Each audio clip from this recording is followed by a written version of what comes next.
तो आइए बच्चों, आप लोगों का आपके अपने YouTube channel NCERT math success classes पर स्वागत है। तो देखिए बच्चों, हम लोग वेक्टर अलजेब्रा यानी कि सदिश बीजगणित अध्याय नंबर 10 की विविध एक्सरसाइज के सवालों को नियमित ढंग से कर रहे हैं, क्योंकि हम लोगों ने पिछले वीडियो में 2 क्वेश्चन किए थे इसके।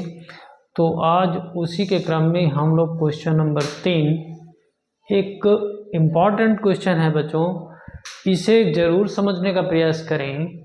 तो यहाँ पर हमने क्वेश्चन तो अपना नोट कर लिया है, फिर भी आप किताब से देखें एक बार और समझें, क्वेश्चन की भाषा को समझें, फिर इस क्वेश्चन को कैसे करना है। देखिए, विविध एक्सरसाइज का क्वेश्चन है तो थोड़ा सा हटके हैं, तो इस टाइप के जितने भी क्वेश्चन बन सकते हैं तो इसी क्वेश्चन को समझने से आप सभी क्वेश्चन कर लेंगे।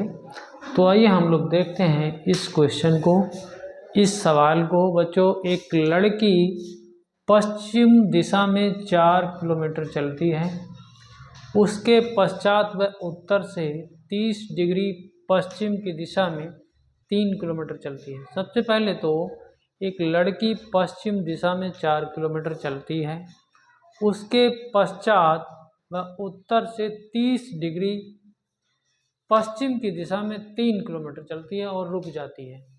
प्रस्थान के प्रारंभिक बिंदु से लड़की का विस्थापन ज्ञात कीजिए या विस्थापन सदिश ज्ञात कीजिए, ऐसा हमारा प्रश्न है।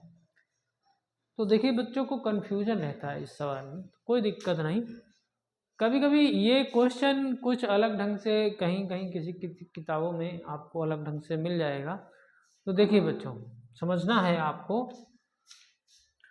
तो बच्चों, इसका हम लोग सलूशन करेंगे। क्या करेंगे? माना वो लड़की हम लोग लिखेंगे, माना वो लड़की किसी एक ओ बिंदु ले लीजिए। क्या ले लीजिए? एक ओ बिंदु ले लीजिए। यहाँ से वो चलना प्रारंभ करती है और कितना जाती है? पश्चिम दिशा में जाती है बच्चों। तो हम मान रहे हैं कि ये पश्चिम इधर होता है। देखिए, उत्तर दक्षिण पूरब पश्चिम यही तो होता है, ठीक है।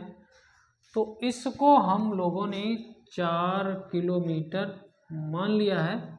और बच्चों, अगर हम इसको ओ मान रहे हैं तो यहाँ पर बच्चों इसको ए पॉइंट दे देते हैं। ठीक है बच्चों, समझने का प्रयास करिए। तो देखते हैं बच्चों इसमें क्या करेंगे, आगे देखते हैं। उसके पश्चात वह उत्तर से 30 डिग्री पश्चिम की ओर। अब देखिए बच्चों, थोड़ा सा समझने का प्रयास करिए। तो उत्तर तो यही है ना, इसको हम डॉट डॉट करके दिखा रहे हैं। उत्तर से 30 डिग्री, उत्तर से 30 डिग्री यानी कि 30, जैसे ये उत्तर है, इससे 30 डिग्री वो बच्चों इधर चलती है। किधर चलती है? पश्चिम दिशा में। तो पश्चिम तो देखिए उत्तर दक्षिण नीचे, पूरब पश्चिम इधर, तो इधर जाएगी ना, ये मान लीजिए, ठीक है। और यहाँ पर भी एक लाइन सीधी वाली खींच दीजिए, डॉट डॉट, ये यहाँ पर जाके वो रुक जाती है यहाँ पर। और ये बड़ा छोटा, इसमें कोई चिंता वाली बात नहीं कि ये 4 किलोमीटर है, ये बच्चों 3 किलोमीटर चलती है। इसको हमने ओ मान लिया, इसको ए मान लिया, इसको बी पॉइंट कह देते हैं। और बच्चों कितना? उत्तर से 30 डिग्री, उत्तर से ये देखिए 30 डिग्री पश्चिम की ओर जा रही है। ठीक है, समझना तो आपको पड़ेगा। ये बच्चों यहाँ उत्तर होता है और यहाँ नीचे दक्षिण होता है, और इस साइड में बच्चों पूरब होता है, और इस साइड में बच्चों पश्चिम होता है। ये आप समझ रहे हैं क्योंकि आप इंटर के छात्र हैं। तो बच्चों ये लंबवत है, तो इधर वाला ये कोण आपका 60 अंश हो गया है। ठीक है, कितना हो गया? 60 अंश। ये आपको निकालना ही होगा। और बच्चों प्रारंभिक बिंदु से, और लड़की कहाँ रुक जाती है? प्रस्थान के प्रारंभिक बिंदु से लड़की का विस्थापन ज्ञात कीजिए। तो बच्चों ये लड़की जो है यहाँ पर ये स्टॉप हो गई है, तो ये विस्थापन आपको चाहिए। क्या चाहिए आपको बच्चों? ये चाहिए, ये ओबी वेक्टर चाहिए बच्चों, ओबी वेक्टर आपको चाहिए। समझ रहे हैं ना?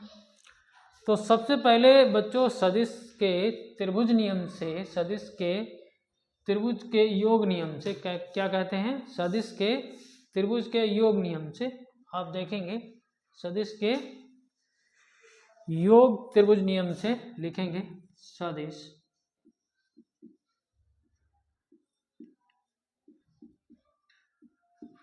योग त्रिभुज नियम से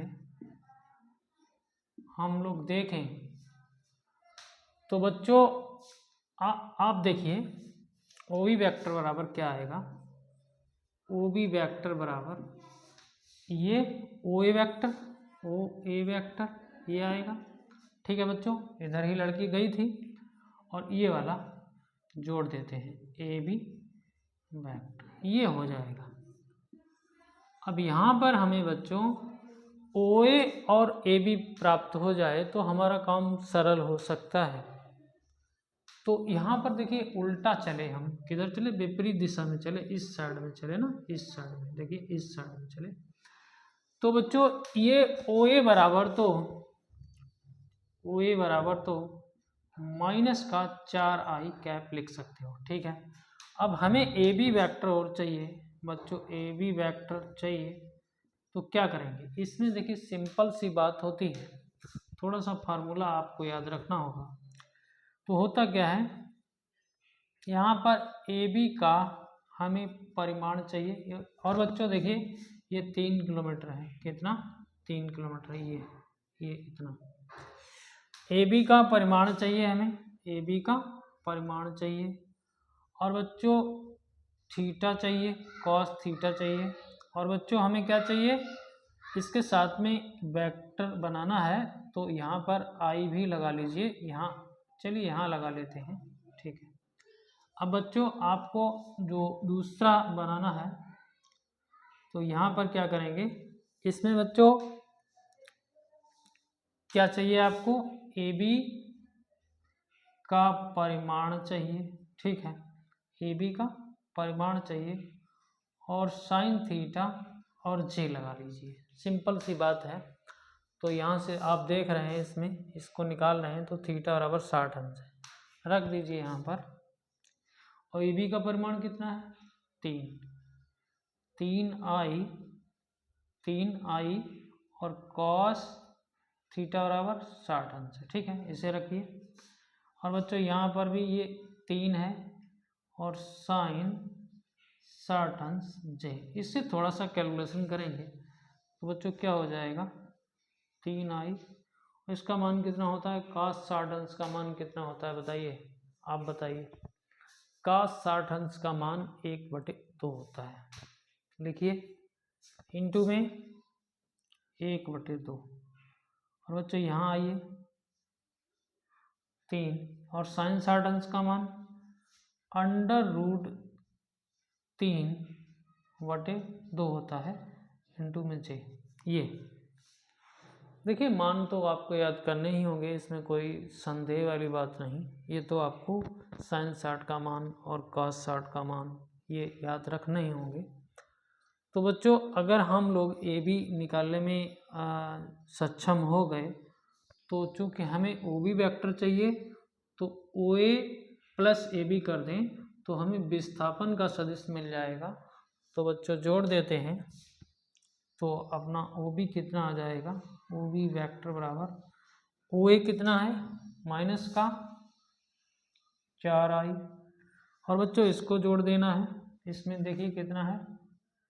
3/2 आई है, ये है 3/2 आई। यहाँ पर बच्चों कितना है? 3√3 j/2।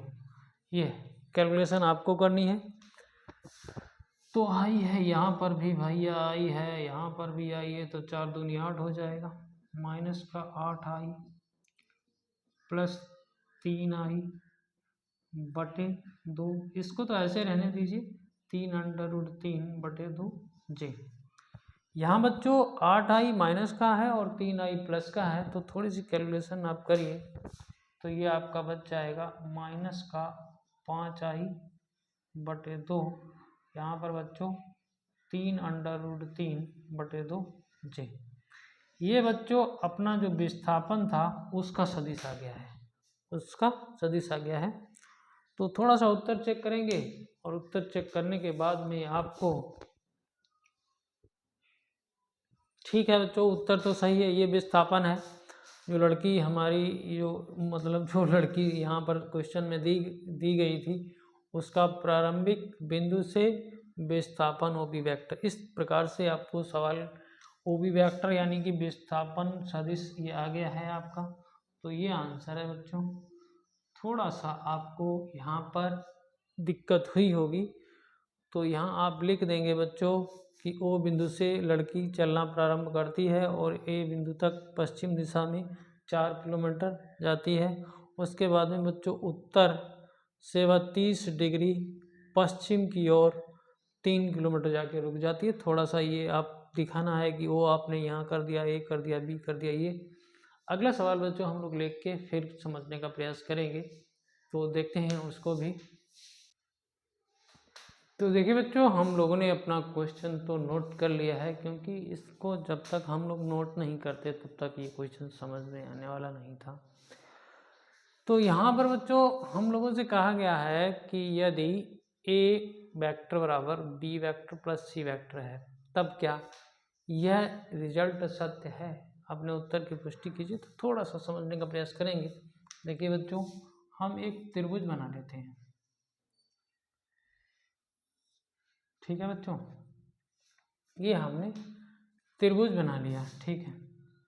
ये हमारा ए है, ये हमने इसको बी कह दिया, ठीक है, इसको हमने सी कह दिया। देखिए एक त्रिभुज बना लिया, साधारण सा त्रिभुज है, ठीक है बच्चों। कोई समस्या हो तो बताएं आप, या फिर इधर से ए इधर से बी इधर सी कर देते तो भी कोई दिक्कत नहीं। तो ये तो आपको समझना होगा। तो देखिए बच्चों इधर बी कर लेते हैं, इधर सी कर लेते हैं, कोई दिक्कत नहीं। ऐसे उल्टा हो रहा था, ऐसे सीधा हो गया। तो बच्चों इसको हम लोग ए वेक्टर मान लेते हैं, ठीक है, और इसको हम लोग बी वेक्टर मान लेते हैं, बी, या ऐसा कर लेते हैं सी वेक्टर मान लेते हैं, ठीक है। इसको सी मान लिया। यहाँ पर बच्चों इसको हम लोग बी वेक्टर मान लेते हैं, ठीक है, बी वेक्टर। देखिए थोड़ा सा समझना तो आपको है। ये तो हम लोगों ने यहाँ पर बच्चों बी सी बराबर ए वेक्टर मान लिया है। क्या मान लिया है? बी सी सी बी बराबर क्या माना है? यहाँ पर देखिए मान लेते हैं सी बी वेक्टर बराबर कितना, ए वेक्टर मान लिया है, ठीक है। फिर बच्चों ए बी वेक्टर बराबर हमने कितना मान लिया है? ए बी वेक्टर बराबर सी वेक्टर मान लिया। यहाँ पर बच्चों सी ए बराबर कितना मान लिया? सी ए वेक्टर बराबर बी वेक्टर मान लिया। ये हम लोगों ने यहाँ पर इन वेक्टरों को मान लिया है। कोई समस्या हो तो बताएं। तो बच्चों यहाँ देखिए, अब चूंकि हम लोग सदिश से बीजगणित कर रहे हैं, तो सदिश के योग के त्रिभुज नियम से ये बात तो सत्य है कि ए वेक्टर बराबर B vector plus C vector, ये तो सही है, इतना तो ठीक है। लेकिन बच्चों अगर हम कहें कि ये ए का परिमाण, ए वेक्टर का परिमाण, और बी वेक्टर का परिमाण, और सी वेक्टर का परिमाण, तो बच्चों ये कहीं ना कहीं इस त्रिभुज की भुजाओं की दूरी ही तो है। इस त्रिभुज ABC, त्रिभुज जो भी ABC हम लोगों ने लिया है, तो त्रिभुज ABC की भुजाओं की दूरी ही तो है। और आप लोग ये हमेशा से जानते हैं, आपको ये स्पष्ट है, स्पष्ट रूप से देखिए, थोड़ा सा लिखेंगे, स्पष्ट रूप से किसी भी त्रिभुज की दो भुजाओं का योग, किन्हीं दो भुजाओं का योग, किन्हीं, यहाँ किन्हीं कर देते हैं, किन्हीं दो भुजाओं का योग हमेशा तीसरी भुजा से ज़्यादा होता है, तीसरी भुजा से अधिक होता है, अधिक ये होता है, ठीक है। चाहे आप कैसा भी त्रिभुज ले लें, ये आपकी कंडीशन फुलफिल हो जाएगी। तो बच्चों देखिए, ये देखिए, अगर ये भुजा लें तो ऑलरेडी इन दोनों भुजाओं का योग ज़्यादा रहेगा इससे। तो इस कारण से हम लोग ये सत्य नहीं कह सकते, इसको हम लोग सत्य नहीं कह सकते, ये सत्य नहीं है, सत्य नहीं है कि A का परिमाण बराबर B का परिमाण प्लस C का परिमाण हो जाए, ये सत्य नहीं है, ये नहीं है सत्य, ठीक है। तो ज़्यादा चक्कर में नहीं पड़ना है, आप सीधा सा सिंपल सा एक त्रिभुज लेख है, उसमें ABC वेक्टर मान के ये इतनी सी भाषा लिख देना है, आपका काम खत्म हो जाएगा। तो अगला सवाल बच्चों हम लोग नोट कर लें, फिर समझने का प्रयास करते हैं। देखिए बच्चों, हम लोगों ने अपना सवाल नोट कर लिया है, और बस आज के वीडियो में केवल हम लोग 3 सवाल ही करेंगे, क्योंकि लंबा वीडियो आप देखेंगे नहीं। तो यहाँ x का वह मान ज्ञात कीजिए जिसके लिए ये इस प्रकार से x और ये वेक्टर का मल्टीप्लाई एक मात्रक सदिश है। तो देखिए बच्चों, ये एक मात्रक सदिश है, तो इसका परिमाण अगर हम लोग लें i प्लस जे प्लस के का अगर हम लोग परिमाण लें तो 1 आ जाएगा। इतनी सी बात आपको पता है। तो देखिए, अगर हम यहाँ पर EXI कर दें, यहाँ पर EXJ कर दें, यहाँ पर EXK कर दें, तो परिमाण निकालना तो आपको आता ही होगा। तो यहाँ हो जाएगा x² फिर x² फिर x² का रूट बराबर 1 चल ही रहा है, तो ये हो गया 3x² का रूट बराबर 1। तो आप यहाँ से पकड़िए, इस x² का वर्गमूल लेंगे तो x√3 बराबर 1, तो x बराबर 1/√3। ये x का मान इतना आ गया, कितना आ गया, इतना आ गया। देख लेते हैं उत्तर थोड़ा सा।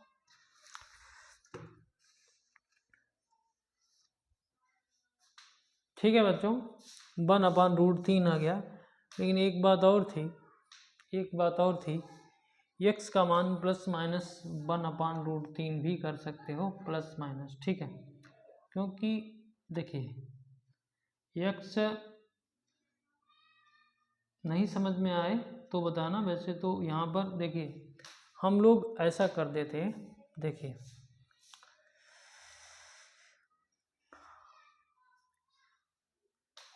क्योंकि इसका हम लोग वर्ग कर रहे हैं, x का यहाँ पर वर्ग कर रहे हैं, इसलिए प्लस माइनस लगा सकते हैं।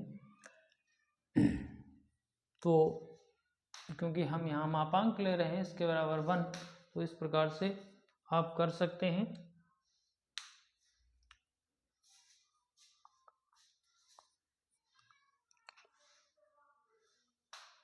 कोई समस्या हो तो ज़रूर कमेंट करें। इस प्रकार से हम लोगों ने 3 सवाल किए हैं बच्चों, सरल सवाल हैं और आपको दिक्कत ना हो इसलिए हमने लंबा वीडियो नहीं बनाया है। तो निश्चित रूप से आपके समझ में आए होंगे। यदि समझ में आए हों तो चैनल को सब्सक्राइब करें, बेल आइकन को प्रेस करें, ऑल पर सेट कर लें ताकि वीडियो का नोटिफिकेशन आपको मिले। साथ ही हमारा सहयोग करें, वीडियो को लाइक करें और वीडियो को शेयर भी कर दें। धन्यवाद। जय हिंद, जय भारत।